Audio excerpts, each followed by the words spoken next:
وده كده الشكل النهائي اهي بالمنظر ده. بدل ما تروح تشتروها من المحلات 300 و 500 600. ما تنسوناش بلايك بقى، وفعلوا زر الجرس عشان وفعلوا زر الجرس عشان يوصل لكم زر السلام عليكم ورحمة الله وبركاته. ازيكم حبايبي، عاملين ايه؟ يا رب تكونوا بخير. اللي اول مرة يشوف قناتي يشترك فيها ويفعل زر الجرس ويضغطوا لايك. وحبايبي متابعيني ربنا يخليكم ليا يا رب، اللي بتتابعوني دايما اعملوا لي بقى لايكات كتير علشان تشوفوا التورته القمر دي. عملتها بأقل الامكانيات وبأقل التكاليف، والله بقيت يعني بحاول بقدر الامكان ان انا ما اخليش الميزانيه يعني تبقى عاليه. ودي على فكره تورتايه كبيره، ما هي صغيره، دي مقاس 28 وبامكانيات بسيطه جدا. المكونات كوبايه واحده دقيق، الكوبايه اللي هتعايري بيها عايري بيها كل حاجه، ونص كوبايه سكر عادي خالص، ومعايا بيضتين وفانيليا طبعا، معلقتين كبار نشا وذره ملح ومعلقه بيكنج باودر ومعلقه محسن جل ومعلقه خل. بس هي دي المقادير. اظن كل الحاجات دي بتبقى موجوده في البيت، النشا موجود وكل حاجه موجوده. ودي نص كوبايه ميه ساقعه متلجه. الكميه دي على فكره هتعمل تورتايه واحده لو مقاس صغير، فانا عشان هعمل تورتايه كبيره مقاس 28 وعاوزاها عاليه، فهعمل المقدار ده مرتين. تمام. فده كده المقدار الاول، هي المكونات بتاعته بسيطه خالص. واحنا شغالين كده هقول لكم المقدار تاني: كوبايه دقيق، نص كوبايه سكر، نص كوبايه ميه متلجه، 2 بيضه، فانيليا، معلقه خل، معلقتين نشا، معلقه محسن جل، معلقتين نشا قلنا، معلقه بيكنج باودر. بس حاجات كلها بسيطه. هفضل اضربهم لحد ما القوام يبقى بالمنظر ده زي الكريمه كده، شايفين عامله ازاي، والقوام متماسك. فانا هنا بقى ما كانش فيه ورق زبده ولا اي حاجه، فهسكت؟ لا طبعا مش هسكت، اتصرفنا. الجيش بيقولك اتصرف، احنا اتصرفنا. انتي لو ما عندكيش ورق زبده او الورق بتاع السندوتشات اللي هو بيتجاب برضو بيبقى بديل ورق الزبده ده، فهتجيبي ورق كراسه عادي او كراسه رسم، اهم حاجه ما يكونش مكتوب فيها.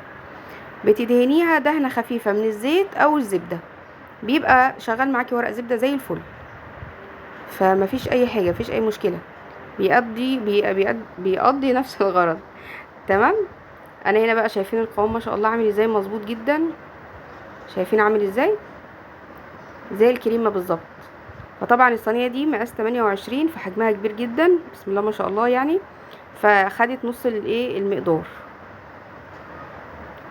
نفس النظام ده كده. فانا حطيتها على نص الصينيه وهسويها علشان اعمل المقدار التاني جنبيها.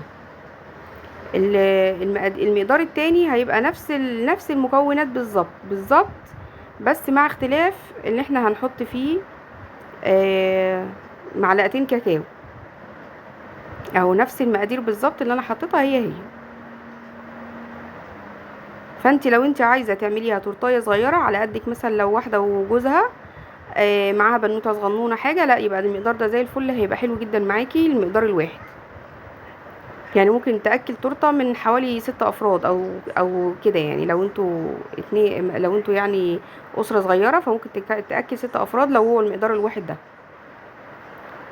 هنا طبعا لوجي القمر حبت تساعدني وقالت لي يا خالته انا عاوزه اعمل معاكي، عشان انا كنت عند ماما، فخليتها بقى شاركت. ما شاء الله، شوف كانت فرحانه ازاي ان هي ماسكه المضرب وبتعمل. هما كانوا بيبقوا فرحانين جدا وانا بعمل بصراحه، يعني ربنا يخليهم يا رب كلهم ويبارك فيهم. هنا جودي اختها قالت لي انا عايزه اعمل انا كمان يا خالته، قلت لها اعملي يا جودي. جودي بقى طول ما هي واقفه: يا خالته انت احلى شيف، يا خالته انت عامله زي الشيف الشربيني. مش عارفه ايه العلاقه. ايه العلاقه مش عارفه، ما علينا، قلت مش مهم. هنا بقى كنت خليتهم عملوا ورضيتهم، فقلت خلاص بقى ايه اكمل انا. كملت بقى طبعا هنا المقدار التاني، وانا بقى بعد ما ضربت المقدار كله تمام التمام خالص وتبقى هايشه، هحط بقى الكاكاو. فالكاكاو ما تحطيهوش مع الدقيق عشان مش هيديكي النفشه الحلوه بتاعه الكيك ده. هي دلوقتي كده منفوشه زي الكريمه بالظبط، لكن لو حطيتي من الاول مش هتديكي نفس القوام ده. اهي انا بعد ما ضربت خالص خالص عملت حطيت معلقه كبيره كاكاو اللي هو الخام. هنا بقى حطيتهم، فهضرب بقى ضربه بس ايه بسيطه كده عشان الكاكاو يندمج مع بعض. هحطه بقى في نص الصينيه التاني عشان تبقى نصين. هنا بقى كانوا كلهم واقفين حواليا عارفين يعني، رغم ان انا ببقى مبسوطه والله جدا وانا بعملهم اي حاجه بتفرحهم، بس ببقى بقى ما اقولكوش متعصبه بقى عصبيه رهيبه. إيه لا انا يا خالته اللي اصور، لا انا يا خالته اللي اشيل، لا انا يا خالته عايزه اعمل، لا يا خالته مش عارفه ايه. ولا بقى الشوكولاته بقى يا لهوي يا لهوي لو تشوفوا اللحس بقى بيشتغل والوقفه بتشتغل والخطف ويزقوا في بعض ودي لا انا اللي هقف جنبك ودي لا انا اللي هقف جنبك وكده يعني.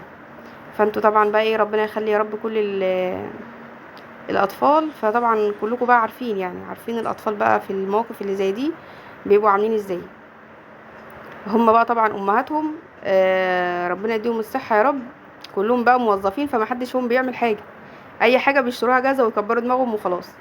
فطبعا بقى انا لما بروح بعمل فهم العيال بتبقى فرحانه، هم بيفرحوا اصلا بالعمايل وبيبقى في اختلاف يعني على فكره، بيبقى فرحه كبيره جدا غير لما تخشي على ولادك بحاجه سواء انت او باباهم، لا بيبقى في اختلاف بجد جامد يعني.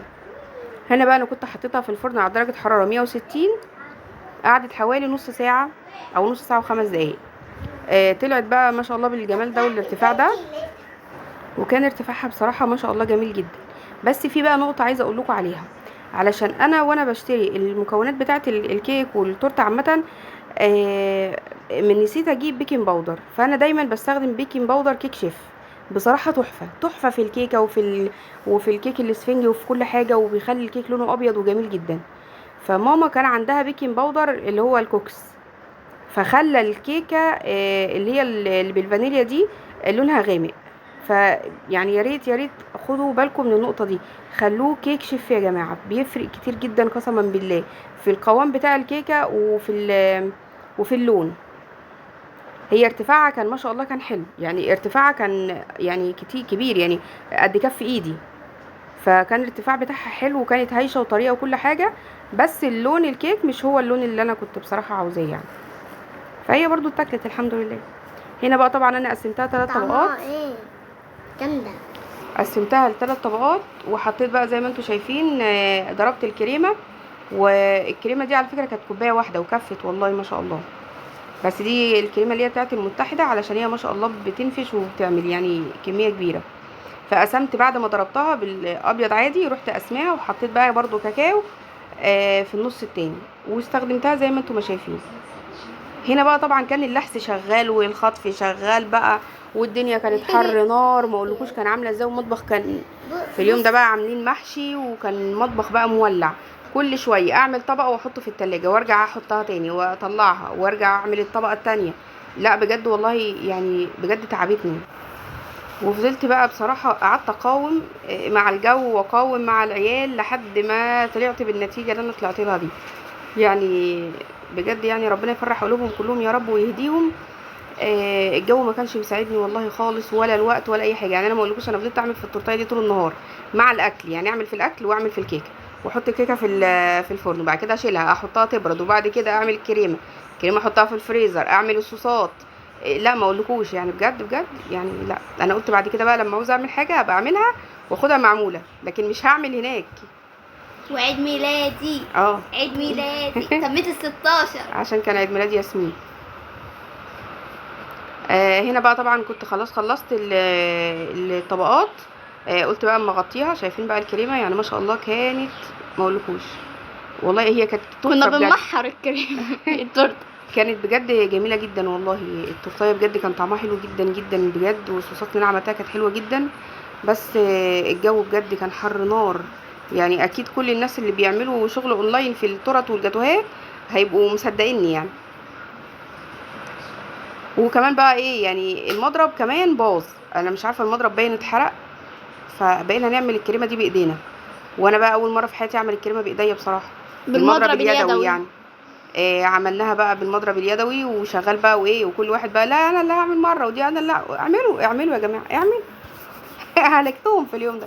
انا بسم الله ما شاء الله. هنا بقى صوص الشوكولاته ده ما تبقى من صوص الشوكولاته يا جماعه، ما تبقى بالهنا والشفا، ده ما تبقى. فهي دوبك كفه التورتايه بالعافيه يعني. صوص الشوكولاته ده بقى انا كنت جايبه شوكولاته، جبت تمن، التمن ده حطيت عليه حوالي ربع كوبايه لبن سخن ومعلقه زيت كبيره بس، وسبته بقى هو بقى بالجمال ده. هو بصراحه كان جميل جدا وطعمه تحفه ولونه وكل حاجه. النص بقى الابيض دوت حطيت عليه صوص كراميل او صوص الطوفي، ده بيبقى تحفه ده يعني، ده حبيب قلبي ده.